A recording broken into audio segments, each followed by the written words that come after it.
Hello दोस्तों, एक बार फिर आप सबका स्वागत है आपके अपने YouTube चैनल रीता विलेज कथा में।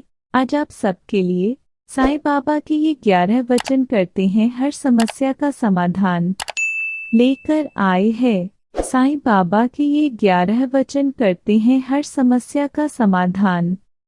कहते हैं कि जीवन में किसी भी तरह की समस्या हो या कोई मनोकामना हो, साईं बाबा के 11 वचनों के पाठ से होगी हर परेशानी दूर और मिलेगा मनचाहा वरदान। अपने भक्तों का सम्मान है साईं, लेकिन क्या आप जानते हैं कि सचमुच कौन है साईं?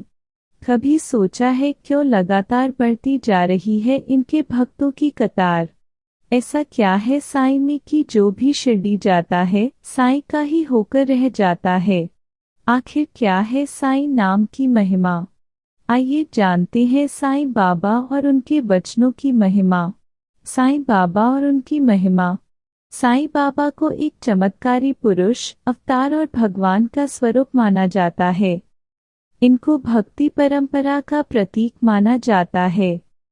साईं बाबा का जन्म और उनसे जुड़ी दूसरी चीजें अभी अज्ञात हैं। इनका मूल स्थान महाराष्ट्र का शिरडी है, जहाँ पर भक्त इनके स्थान के दर्शन के लिए जाते हैं। साईं को हर धर्म में मान्यता प्राप्त है। हर धर्म के मानने वाले साईं में आस्था रखते हैं।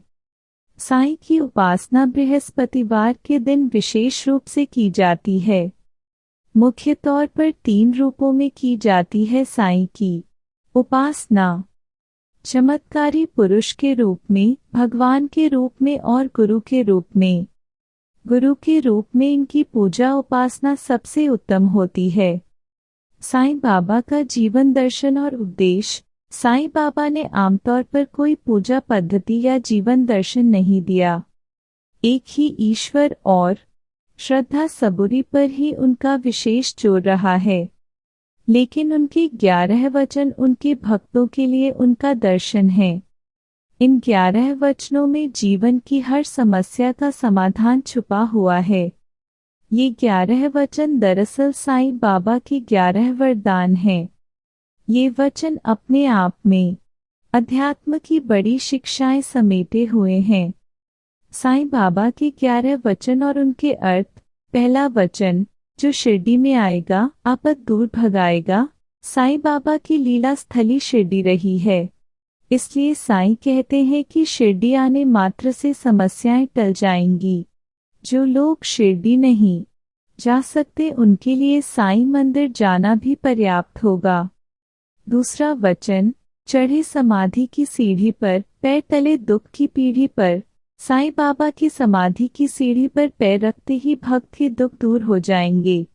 साईं मंदिरों में प्रतीकात्मक समाधि के दर्शन से भी दुख दूर हो जाते हैं, लेकिन मन में श्रद्धा भाव का होना जरूरी है।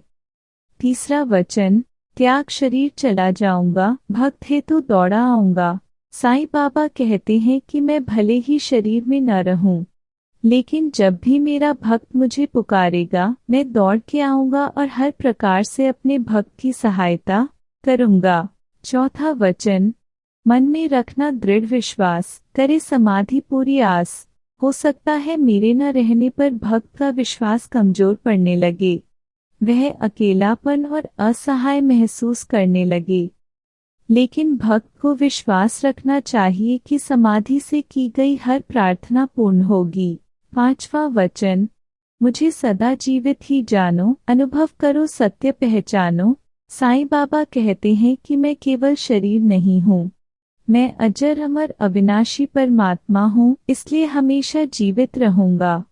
यह बात भक्ति और प्रेम से कोई भी भक्त अनुभव कर सकता है। छठवां वचन, मेरी शरण आ खाली जाए, हो तो कोई मुझे बताए। जो कोई भी व्यक्ति सच्ची श्रद्धा से मेरी शरण में आया है, उसकी हर मनोकामना पूरी हुई है। सातवां वचन, जैसा भाव रहा जिस जन का, वैसा रूप हुआ मेरे मन का। जो व्यक्ति मुझे जिस भाव से देखता है मैं उसे वैसा ही दिखता हूँ। यही नहीं, जिस भाव से कामना करता है उसी भाव से मैं उसकी कामना पूर्ण करता हूँ। आठवां वचन, भार तुम्हारा मुझ पर होगा, वचन न मेरा झूठा होगा। जो व्यक्ति पूर्ण रूप से समर्पित होगा उसके जीवन के हर भार को उठाऊंगा और उसके हर दायित्व का निर्वहन करूंगा। 9वां वचन, असहायता लो भरपूर, जो मांगा वो नहीं है दूर। जो भक्त श्रद्धा भाव से सहायता मांगेगा उसकी सहायता मैं जरूर करूंगा।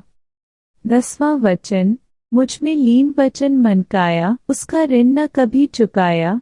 जो भक्त मन वचन और कर्म से मुझ में लीन रहता है मैं उसका हमेशा ऋणी रहता हूँ। उस भक्त के जीवन की सारी जिम्मेदारी मेरी है।